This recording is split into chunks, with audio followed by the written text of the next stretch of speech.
ಓಂ ಶ್ರೀ ಗುರು ಬಸವಲಿಂಗಾಯ ನಮಃ. ಸರ್ವರಿಗೂ ಭಕ್ತಿಯ ಶರಣಾರ್ಥಿಗಳು. ತರಂಗಿಣಿ ಅಕ್ಕ ಮಹಾದೇವಿ ತಾಯಿಯವರ ಜೀವನ ಚರಿತ್ರೆಯನ್ನು ಆಧರಿಸಿದ ಕಾದಂಬರಿ. ಈ ಕಾದಂಬರಿಯ ರಚನಾಕಾರರು ಜಗದ್ಗುರು ಮಾತೆ ಮಹಾದೇವಿ ಅವರು. ಹೇಗನ್ನಿಸ್ತಾ ಇದೆ? 7ನೇ ಅಧ್ಯಾಯದವರೆಗೂ ಎಲ್ಲರೂ ಕೇಳಿಸ್ಕೊಂಡಿದ್ದೀರಾ, ಎಲ್ಲರೂ ಆನಂದ ಪಟ್ಟಿದ್ದೀರಾ ಅಂತ ಭಾವಿಸ್ತೀನಿ. ಇನ್ನು ಮುಂದೆ ಅಂದರೆ ಅಧ್ಯಾಯದಿಂದ ಅಧ್ಯಾಯ ಮುಂದೆ ಹೋದ ಹಾಗೆಲ್ಲ ತುಂಬ ಕಷ್ಟದ ದಿನಗಳು ಯಾರಿಗೆ? ಅಕ್ಕ ಮಹಾದೇವಿ ತಾಯಿಯವರಿಗೆ.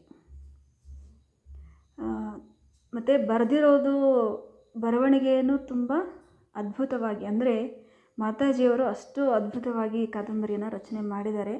ಓದಿಸ್ಕೊಂಡು ಹೋಗುತ್ತೆ ಈ ಕಾದಂಬರಿ. ಮತ್ತು ತುಂಬ ಸಂತೋಷ ಆಗುತ್ತೆ. ನಮ್ಮ ಒಂದು ಸಮಸ್ಯೆಗೆ, ಮನಸ್ಸಿನ ದುಗುಡಗಳಿಗೆ, ಏನಾದರೂ ಒಂದು ಸಮಸ್ಯೆ ಬಂದಾಗ ನಾವು ಎಷ್ಟು ಎದೆಗುನ್ನುತ್ತೀವಲ್ವ. ಸೊ ಇಷ್ಟೊಂದು ಕಷ್ಟ ಅನುಭವಿಸಿರ್ತಕ್ಕಂಥ ಅಕ್ಕ ಮಹಾದೇವಿ ತಾಯಿಯವರು ಹೇಗೆ ಅವರು ಅವುಗಳಿಂದ ಪಾರಾಗಿ ಒಂದು ಪೂಜನೀಯ ಸ್ಥಾನವನ್ನು ಒಂದು ಇತಿಹಾಸದಲ್ಲಿ ಪಡೆದರು. ಸೊ ಇದೆಲ್ಲ ನಮಗೆ ನಮ್ಮ ಚಿಕ್ಕ ಪುಟ್ಟ ಸಮಸ್ಯೆಗಳಿಗೆ ಪರಿಹಾರವನ್ನು ಒದಗಿಸುವ ನಿಟ್ಟಿನಲ್ಲಿ ಈ ಕಾದಂಬರಿ ಮೂಡಿ ಬಂದಿದೆ. ಸೊ ಅಂತಹ ಕಷ್ಟವನ್ನು ಅನುಭವಿಸಿ ಎಲ್ಲವನ್ನು ಗೆದ್ದು ಅವರು ಮಹನೀಯರಾದರು ಅಕ್ಕ ಮಹಾದೇವಿ ತಾಯಿಯವರು. ಅವ್ರ ಜೊತೆಗೆ ಎಲ್ಲ ಬಸವಾದಿ ಶರಣರು. ಸೊ ಇವೆಲ್ಲ ನಮ್ಮ ಜೀವನಕ್ಕೆ ಒಂದು ಮಾರ್ಗದರ್ಶನ ಮಾಡುವ ನಿಟ್ಟಿನಲ್ಲಿ ಸಹಾಯ ಮಾಡುತ್ತೆ ಅಂತ ನಾನು ನಂಬ್ತೀನಿ. ಅಷ್ಟು ಚೆನ್ನಾಗಿ ಮಾತಾಜಿಯವರು ರಚನೆ ಮಾಡಿದ್ದಾರೆ. ಸೊ ಇನ್ನು ಭಾಗ 2 ಪ್ರಗತಿ, ಅದರಲ್ಲಿ 8ನೇ ಅಧ್ಯಾಯ ವಿದ್ಯೆಗೆ ನಾಂದಿ. ಕಾಲನು 4 ವರ್ಷದ ಮುದ್ರೆ ಎತ್ತುವಾಗಲೇ ಮಹಾದೇವಿಗೆ ಪಕ್ಕದ ಮನೆಯ ಪ್ರಸಾದನಂತೆ ಓದಲು ಕಲಿಯಬೇಕೆಂಬ ಹಂಬಲ. ಅದಕ್ಕಾಗಿ ತಂದೆಗೆ ದುಂಬಾಲು ಬಿದ್ದಳು.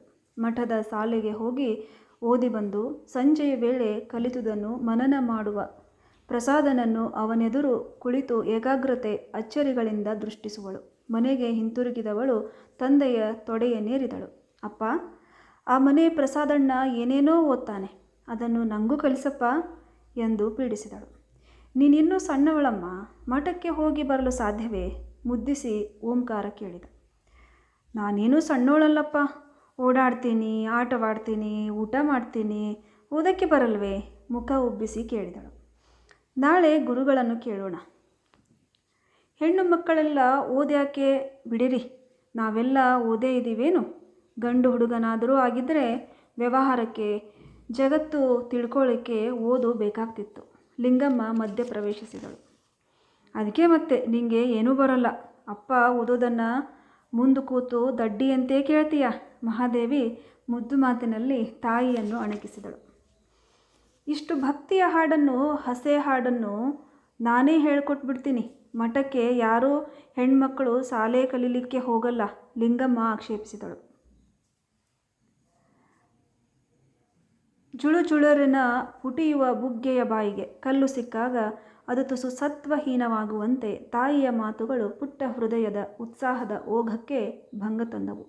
ಅದೇ ಮುಗ್ಧತೆಯಿಂದ ಮತ್ತೆ ಕೇಳಿದಳು. ಅಪ್ಪ, ನಿನ್ನಂಗೆ ಭಾಳಷ್ಟು ಓದಕ್ಕೆ ಬರಬೇಕು, ನನಗೂ ಕಲಿಸಪ್ಪ. ನನಗೂ ಬೇಕು. ಧ್ವನಿ ಹಿರಿದು ಮಾಡಿ ಅಳತೊಡಗಿದಳು. ನೀನು ಹೆಣ್ಣು ಮಗಳವ್ವ, ಬಹಳಷ್ಟು ಓದು ಬೇಡ ನಂತಾಯಿ. ಲಿಂಗಮ್ಮ ರಮಿಸುತ್ತಾ ಕರೆದು ಮುದ್ದಿಕ್ಕಿ ನೆತ್ತಿಯನ್ನು ಸವರಿದಳು.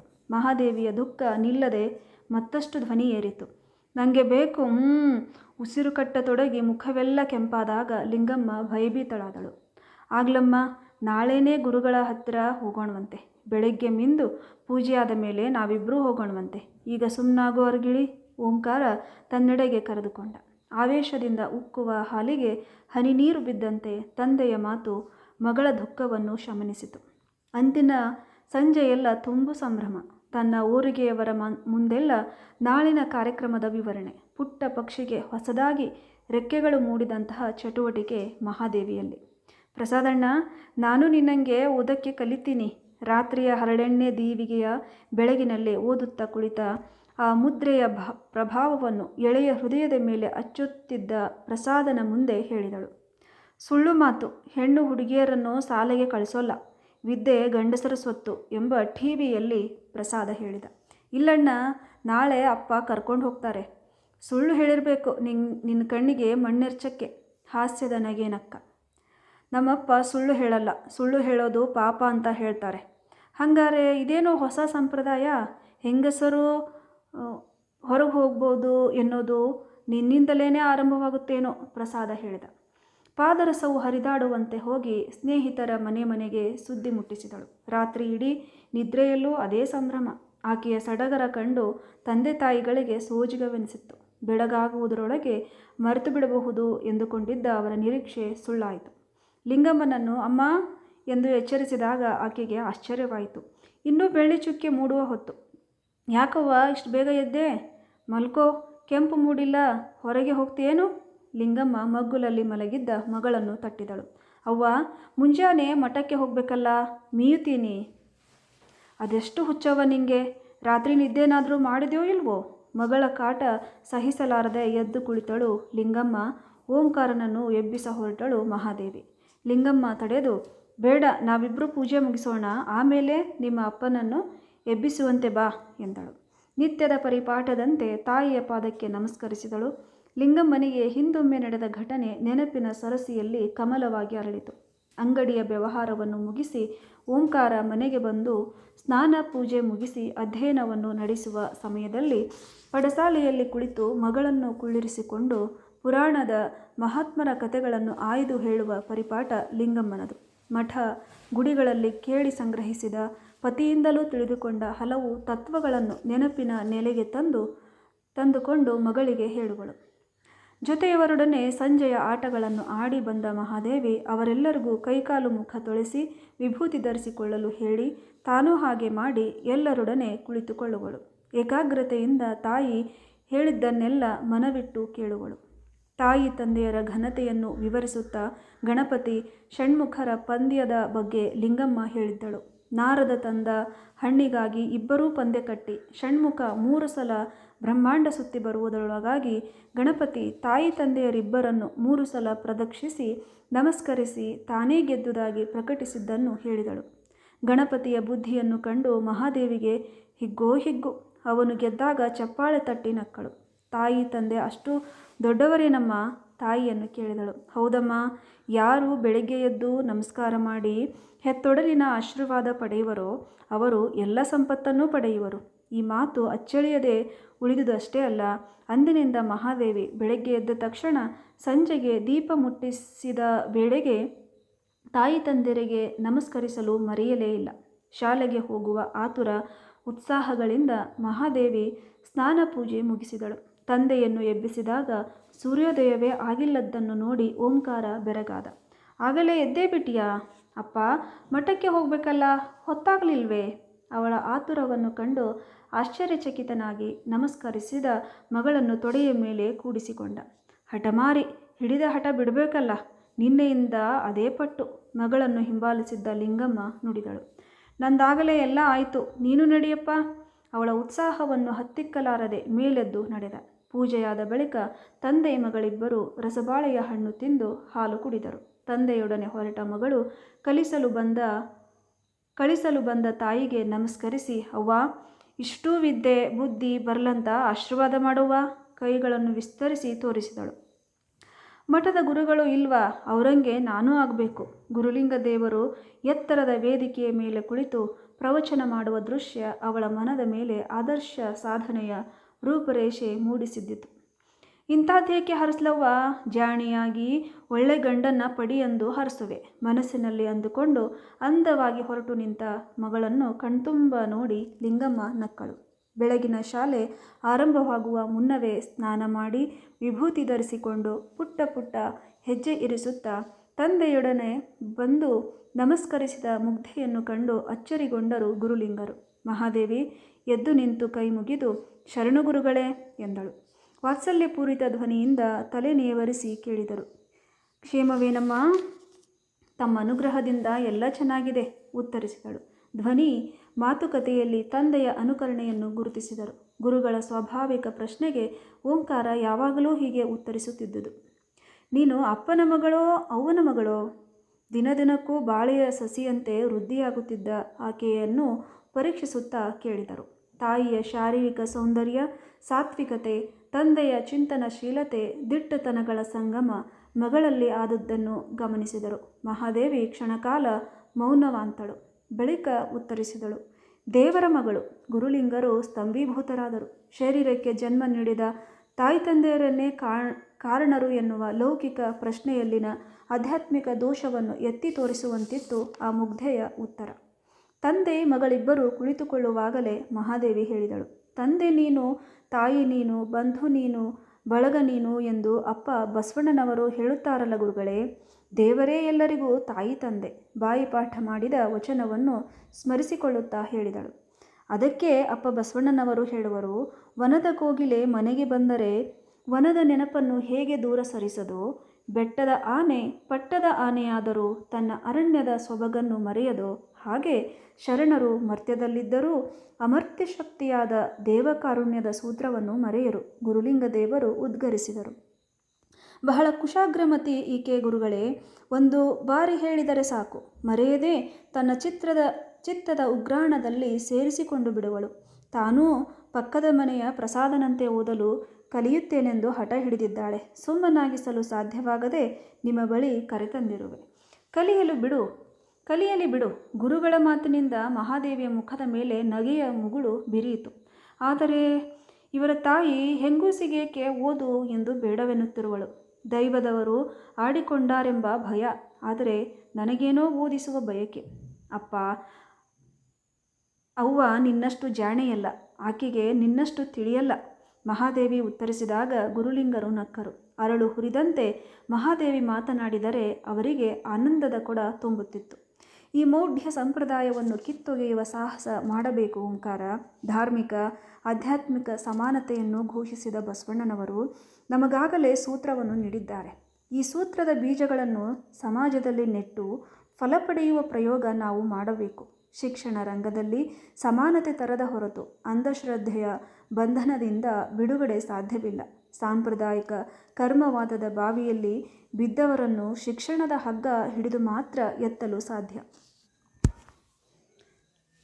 ವಿದ್ಯೆ ಎಂದರೆ ಉತ್ತಮಾಂಗವನ್ನು ಉರಸ್ಥಲದಲ್ಲಿ ಬೈಚಿಡುವ ಬಯಕೆಯ ಸಾಧನ ಎಂದು ವ್ಯಾಖ್ಯಾನಿಸುವರು ಶರಣರು.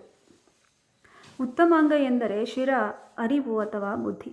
ಉರಸ್ಥಲ ಎಂದರೆ ಹೃದಯ ಅಥವಾ ಭಾವ. ಬುದ್ಧಿ ಮತ್ತು ಭಾವಗಳನ್ನು ಅರಳಿಸುವ ಸಾಧನೆಯೇ ವಿದ್ಯೆ. ಭಾವದ ಹಿನ್ನೆಲೆಯಲ್ಲಿ ಬುದ್ಧಿಯನ್ನು ಅರಳಿಸಬೇಕಾದುದು ವಿದ್ಯೆಯ ಗುರಿ. ಇಂಥ ವಿದ್ಯೆ ಹೆಣ್ಣು ಮಕ್ಕಳಿಗೆ ಬೇಡವೇ? ಅವರಿಗೂ ಬುದ್ಧಿ ಹೃದಯಗಳಿಲ್ಲವೇ? ನಮ್ಮ ಸಮಾಜವು ದೈವಿ ಸೃಷ್ಟಿಯ ಅರ್ಧ ಅಂಗವಾದ ಸ್ತ್ರೀಕುಲವನ್ನು ಶೋಷಿಸುತ್ತಾ ಅವರ ಯಾವ ಪ್ರತಿಭೆಗಳೂ ಅರಳದಂತೆ ಇರಿಸಿದೆ. ನೋಡು, ಬಿರಿವ ಮೊಗ್ಗನ್ನು ನೀರಿನಲ್ಲಿ ತೇಲಿಬಿಟ್ಟರೆ ಅರಳುವುದು. ಅದು ಬಿಟ್ಟು ಬೆಂಕಿಯ ಸಾಮೀಪ್ಯದಲ್ಲಿಟ್ಟರೆ ಎಷ್ಟೋ ಪ್ರತಿಭಾವಂತ ಶಕ್ತಿಗಳನ್ನು ಅವಕಾಶ ನೀಡಿ ಅರಳಿಸದೆ ಸಂಸಾರ ಬಂಧನಕ್ಕೆ ಬಾಲ್ಯದಲ್ಲಿಯೇ ಸಿಕ್ಕಿಸಿಬಿಡುವ ಅಜ್ಞಾನದ ಆಚರಣೆ ಸಮಾಜವನ್ನು ತುಂಬಿದೆ. ಪ್ರತಿ ಮಾನವನ ನಿಲುವಿನಲ್ಲಿ ಹೆಣ್ಣಿರಲಿ ಗಂಡಿರಲಿ ಕ್ರಿಯಾತ್ಮಕ, ಬೌದ್ಧಾತ್ಮಕ, ಭಾವನಾತ್ಮಕ 3 ಮುಖಗಳಿರುವುದು ಸಹಜ. ಆ 3 ಮುಖಗಳ ವಿಕಾಸಕ್ಕೆ ಕಾರಣವಾಗಬೇಕಾದುದೇ ಶಿಕ್ಷಣದ ಗುರಿ.